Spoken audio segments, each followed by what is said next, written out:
Hello, good morning. It's Biscuits and Coffee time. That's right. Well, I always say both the biscuits and coffee, but I should just say biscuits and you should say coffee. And then it's coffee. We're here with Jill Liebernight and Beth Coffey and a little bug. Bye. Little bug. And her beautiful tree. Oh my gosh.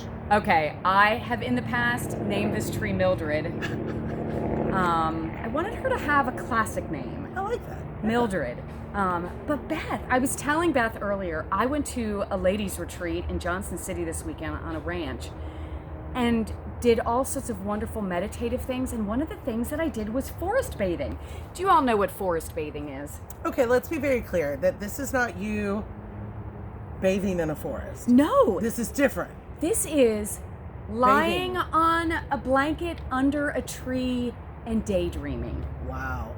Or walking this. in a forest. And what we did, we combined our forest bathing, which is just, I wasn't teaching the workshop. I might be not accurately capturing what forest bathing is, but it's just being at one, being present outdoor in nature. And it's just a buzz phrase that people have come up with now, bathing. But during our forest bathing, we did nature altars. There is a guy that wrote this book, and we had a little brown knapsack, and we would collect leaves and stones and things that inspired us on our nature walk. I like this. And then we got to a creek, and we made a little altar to leave in the community. So left behind. Which was hard for me. I know. Well, I'm a you perfectionist, found your little and I was like, "Oh my gosh, I made this beautiful piece of art. I can't just leave it here. I have to take it home and show my people." But you know what? Eric and folks, a lot of neighbors have been doing the meditations down at our creek. Right. We're going to talk about our new trailhead. Our new trail. But I think we should do some forest bathing in our park, Yes. and maybe build some nature altars. Oh, I love it. I love it. Will you do this with me? I will totally do this. And you know who will participate? Who? Betsy, the 3-year-old, who is definitely into finding little treasures. Sometimes it's little colored glass. She has a very good eye. The colored glass pieces. So we collect those things. And that could be part of our little I'm tidying liking up. this. It's a little tidying Because up. I've got an almost 16-year-old, and I think he would enjoy the nature walk. Right. And he's, a budding autist, and I think he would enjoy, he would probably prefer if there was a grand piano out in nature and he could just play amongst the trees. But anyway, So we're here under Mildred. We're under Mildred, reminding you, Happy Neighbor Day. We are working towards our property protest. Yes, Friday. Did I don't know if you all saw my little poorly crafted April Fool's joke. Not really an April Fool's joke, because Friday, April 1st, is when all counties in Texas start rolling out their property appraisal notices. And for those of you who are new to home ownership, our counties in Texas appraise our homes annually. And they send out a notice that says, not a bill, it's not a bill. Not a bill. They send out a notice, that begins, it's part of the annual property appraisal process. And so I'm hosting Jill and her team at my office at Trinity Title, and I'll put the address below if you would like to come on the 27th.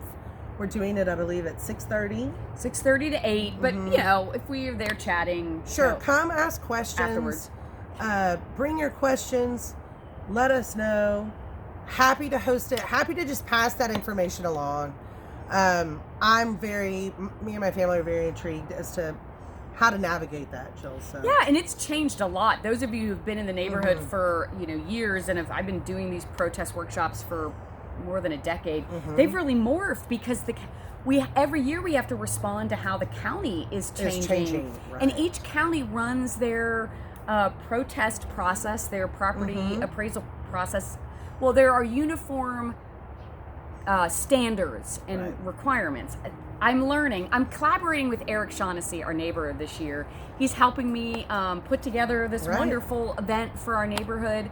And he made me realize last week that sometimes I can get a little lost in my own geekiness and like type A knowledge You are about a protest. creative. Yes. And so each county does it differently in terms of how they navigate the protest process. Each county has to do the actual appraisal in a standard uniform way. Okay, good to know. But Williamson County does the protest process different than Travis County and Hayes County, and they all do it differently. So it is very different right now. I'm going to share with you the tips and tricks that I learned last year about how we're doing it online. Well, and it's vastly different. Those of you who have heard, if you think that you know what I have advised over the years, it's different. It's different. Because I learned some big lessons last year, and I am shifting towards everyone protesting online. Okay. Wow. And that's a big shift for me. That's a definitely big shift. I had to digest some anxiety myself about that. But I will talk about it. But it's going to be both in person and virtual. So we're going to have they're calling it now hybrid meetings. That's right. So if you're not able to come at that time and date, we will be able to Zoom you in if that's something that would be a little easier for you. Happy to help you with that. And we'll put some of those details to follow. So just continue following Biscuits and Coffee. We're going to help you with that. And Beth, you were sharing with Eric and I that there's some limiting size in the training room where we're doing the presentation. So Eric is helping me set up a really great Eventbrite. So the in-person, I think, maxes out at 50. 50, yeah. But the sky's the limit for how many people want to attend the Zoom. Mm-hmm. And the reality is, as your neighbors, if there's a vast need, Beth, do you think Trinity Title would be opposed to us having it a second night? Oh, we'll do it a second night, totally. If so, I don't want folks to stress and worry. We are not going to record it because we don't want the county to. Nobody needs it recorded. Yeah. We're not recording it. But we're here. We're available for your questions beforehand. We're available for your questions afterwards. And I think maybe even this weekend, Jill, do you have some? Will you be in our hood this weekend showing? Oh, some absolutely. We're gonna have some open houses this weekend. I know, very excited. And I asked Beth if she would like to. We might have a variety of listings, and maybe we've done this in the past where we've kind of gone around and have our own little private,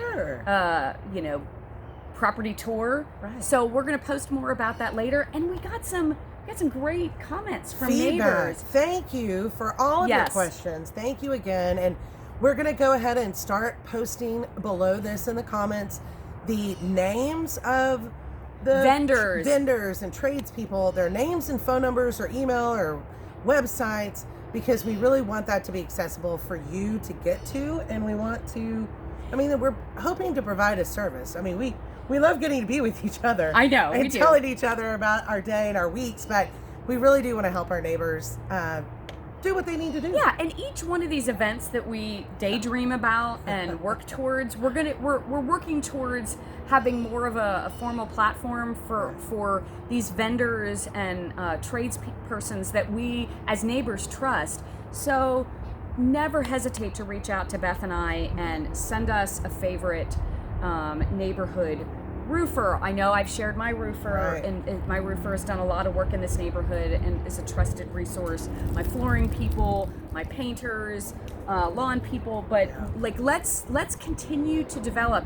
And we're probably going to share more of these at the Property Protest Workshop and the event that Eric and his business are having in June that I'm sponsoring, that the Agent Jill team is sponsoring. The Eric is always, I'm always being reminded of the name of the event. It's the North Austin Good Neighbor Fest. Good Neighbor Fest, right. Hi. I should sit out front more often. This is nice. I actually do sit out front a lot. Yeah, I think we both do. Sorry. So we're going to be working to have more of these resources accessible at all of our North Austin and Walnut Creek neighborhood events. And to just let y'all know, the trailhead right now, at this exact moment, today is Monday, it is closed. They would prefer you not to be there, not to interrupt and interfere. And as somebody who lives right there, I want you to know those guys are out there on Saturday and Sunday. They really are working hard, fast, diligent. They've been super helpful So I think they're making a real strong push to finish. Okay, I that's think helpful because, yeah. as you all know, Gary Brewer, the Kubota kid, or Kubota what? kid, yeah, Isn't that the mower? That's right. Okay, he has asked that we encourage folks to stay out of the trail because we can get that finished faster if there's not as many interruptions. Right. And I know there were some comments about maybe our local deer not being able to get to the creek or water. And they're totally fine being able to. You're not seeing any problems down there with they're jumping the little fence. They're roundabout. Four-legged kids in the neighborhood. Yeah. You can still get down to the creek. It's just not at that exact location. Okay. So are you seeing that they're going to pave the actual entrance? They are.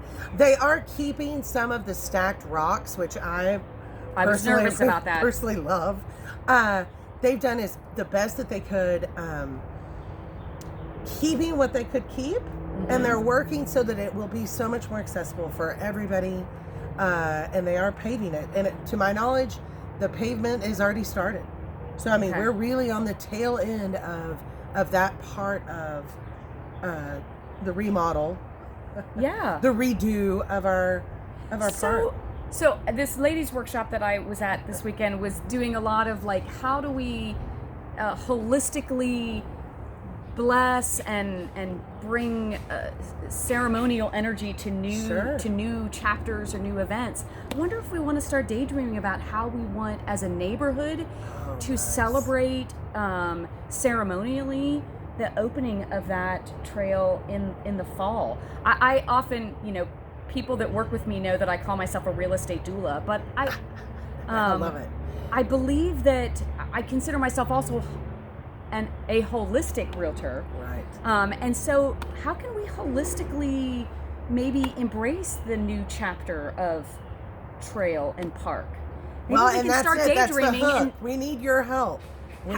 So let us know what your thoughts are about having an opening day, having a reopening, a rebirth. Yeah, with song, with dance. Sure. I don't think anyone wants to see me dance anymore. Buttermilk Biscuit used to dance real good, but in my older years, it's not so. We anyway. can dance. Betsy, can I dance. will teach Betsy. Betsy can dance. A Buttermilk Biscuit dance. There we go.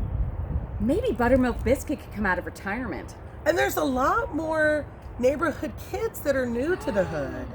So we have a lot more new friends to meet. So if you are a new friend and would be interested in meeting or coming up with ideas, we'd love to hear from you. So yeah, sorry, my creative wheel started going, wondering if I wanted to have a just Walnut Creek Buttermilk Biscuit party. I've been wanting to do the Pioneer Farm Buttermilk Biscuit dance party over there.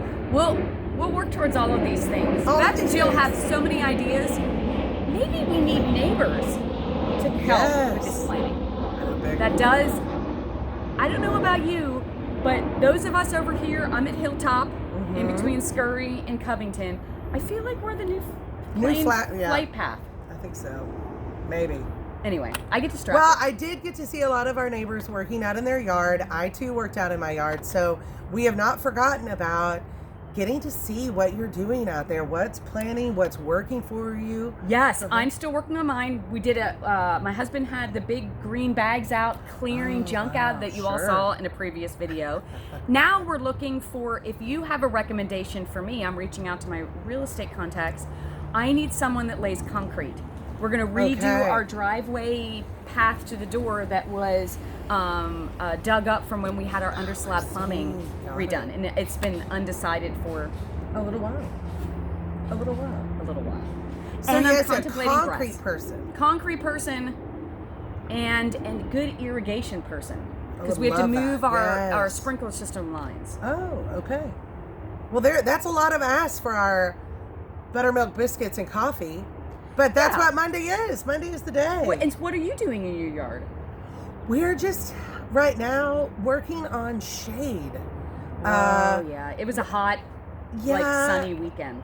We're with children, swimming pool, sunscreen, all of those things are great, but having some sort of natural shade, some sort of awning and the sails. So we're really we're intrigued about ideas. So if anybody has a good person that comes out to help with thoughts about umbrellas and shade. I will say I'm seeing a lot more designs out in backyards of the movable fabric awnings. Yep. They're a lot more flexible, and they're easy to replace. They set up the are. structure. Right. And you might have seen that in some of our Parade of lawns. Parade of lawns. We had a great time with that, by the way. So we have lots of fun things going on. So we hope to see you this weekend.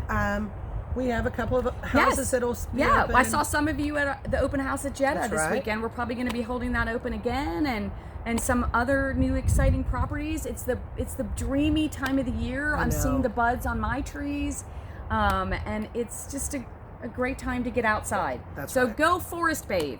There you go. Responsibly. I'm kidding. Not that forest bathing is a very responsible activity to do, but it sounds not responsible. Well, happy Monday. We'll see you guys soon. And please post in the comments. We'll keep you all informed. Thank you. All right, bye, guys. Have a great week. Have a good week.